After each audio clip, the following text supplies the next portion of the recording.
Na Crisma, a vida sobrenatural recebida no batismo alcança uma nova robustez. O Espírito Santo já habita na alma desde o batismo, juntamente com a graça santificante, as virtudes infusas e os seus dons. Contudo, na confirmação, essa presença recebe uma força especial para conduzir o cristão à maturidade espiritual, ao testemunho público da fé e a uma docilidade mais plena às moções divinas. É nesse sentido que se fala em plenitude do Espírito Santo. Não porque o Espírito seja recebido em maior quantidade, mas porque sua ação passa a atuar de maneira mais vigorosa e madura na alma. As virtudes ajudam a compreender essa dinâmica.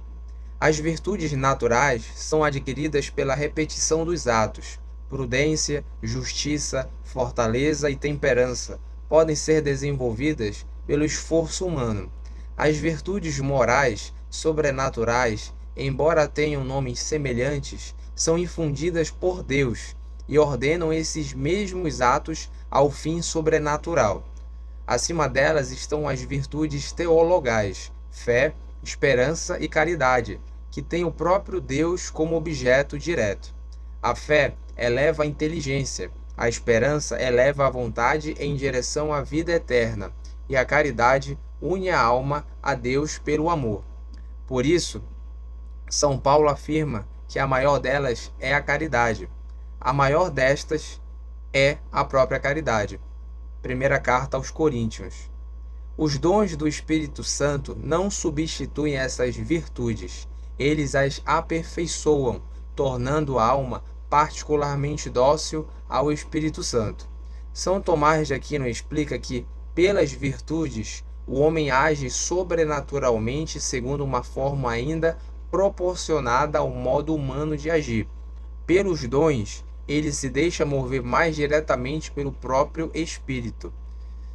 Assim, as virtudes podem ser comparadas aos remos de uma embarcação, enquanto os dons correspondem às velas abertas ao vento. Em ambos os casos, o homem coopera, mas pelos dons, o impulso principal provém mais claramente do Espírito Santo. A tradição reconhece 7 dons a partir de Isaías, capítulo 11: sabedoria, inteligência, ciência, conselho, fortaleza, piedade e temor do Senhor. O dom da sabedoria relaciona-se de modo especial com a caridade, a mais elevada das virtudes teologais. Pela caridade, amamos a Deus. Pela sabedoria, passamos a saborear as coisas de Deus, julgando todas as realidades a partir dele. Não é simples conhecimento intelectual. O salmista exprime essa experiência. Provai e vede como o Senhor é bom. A sabedoria faz com que Deus deixe de ser apenas uma verdade conhecida e passe a ser experimentado como um bem supremo. O dom da inteligência aperfeiçoa especialmente a fé. A fé permite aderir às verdades reveladas. A inteligência ajuda a penetrar mais profundamente nesses mistérios. Cristo faz algo semelhante com os discípulos quando lhes abriu a inteligência para compreenderem as Escrituras. Evangelho de São Lucas. Não se trata de nova revelação, mas de uma iluminação que permite perceber mais profundamente a harmonia das verdades já conhecidas, já recebidas.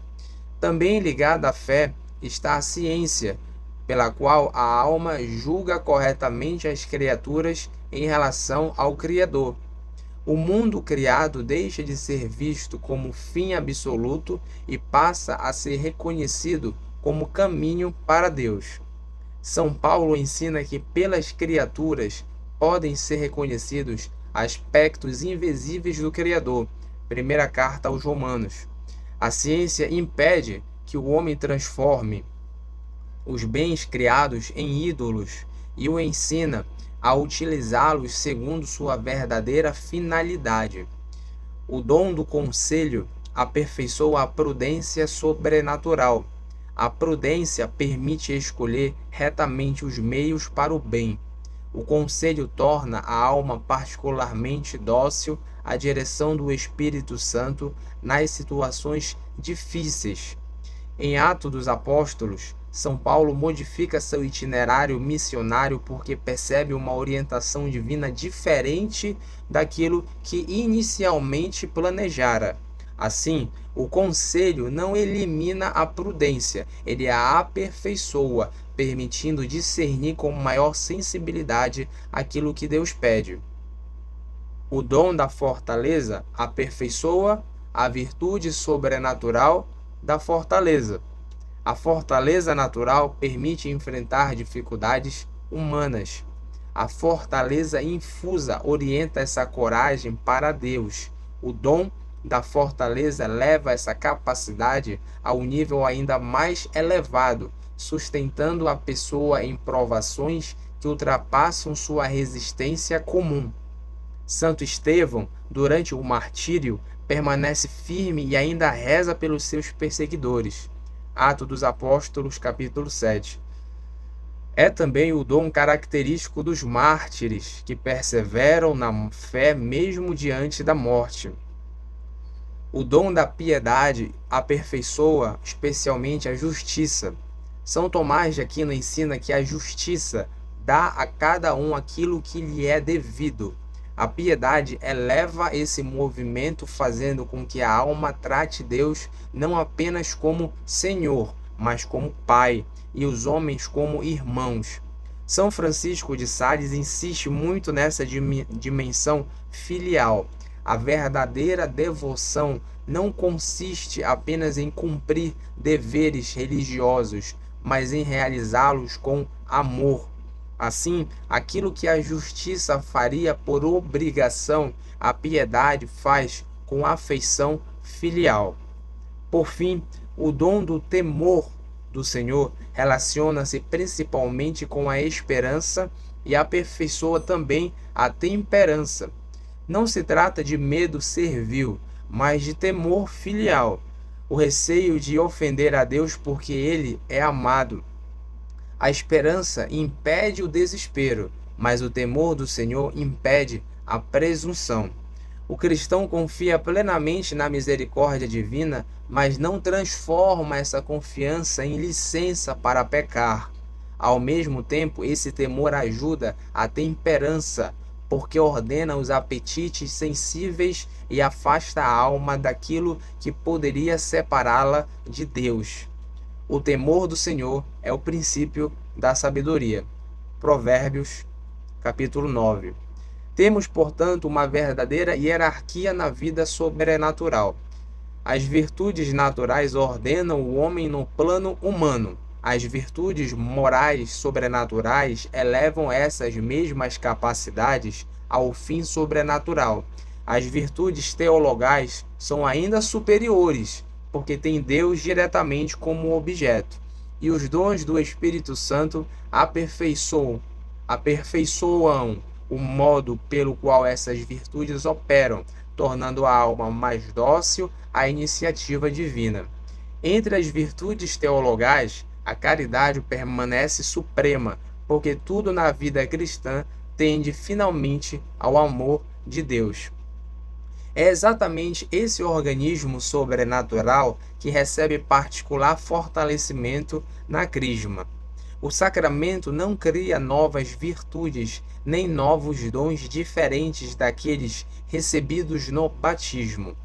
Ele fortalece a graça batismal e dá à alma maior robustez, para que a fé, a esperança, a caridade, virtudes morais e dons do Espírito Santo operem com maturidade. Por isso, a confirmação é chamada sacramento da maturidade cristã. Aquilo que foi plantado no batismo recebe força para produzir frutos mais abundantes. Essa doutrina também ajuda a compreender, ainda que brevemente, as moradas de Santa Teresa de Jesus. Nas primeiras etapas da vida espiritual, predomina mais claramente o esforço ascético. combater os pecados, disciplinar as paixões, praticar as virtudes e perseverar na oração. À medida que a alma progride, porém, cresce a docilidade à ação divina. A partir das moradas intermediárias e superiores, percebe-se mais claramente aquilo que a teologia dos dons descreve. A alma não deixa de praticar as virtudes, mas passa a ser conduzida de modo cada vez mais profundo pelo Espírito Santo. Assim, a crisma deve ser entendida como um verdadeiro sacramento de plenitude, robustez e missão. Pelo batismo, o cristão nasce para a vida divina. Pela confirmação, essa vida é fortalecida para alcançar a maturidade. A graça santificante aperfeiçoa o ser. As virtudes aperfeiçoam o agir. As virtudes teologais unem diretamente a alma a Deus. Os dons tornam essa alma dócil ao Espírito Santo, e tudo converge para a caridade, que é a perfeição da vida cristã. A confirmação robustece todo esse organismo para que o batizado viva cada vez mais como verdadeiro Filho de Deus e testemunha de Cristo no mundo.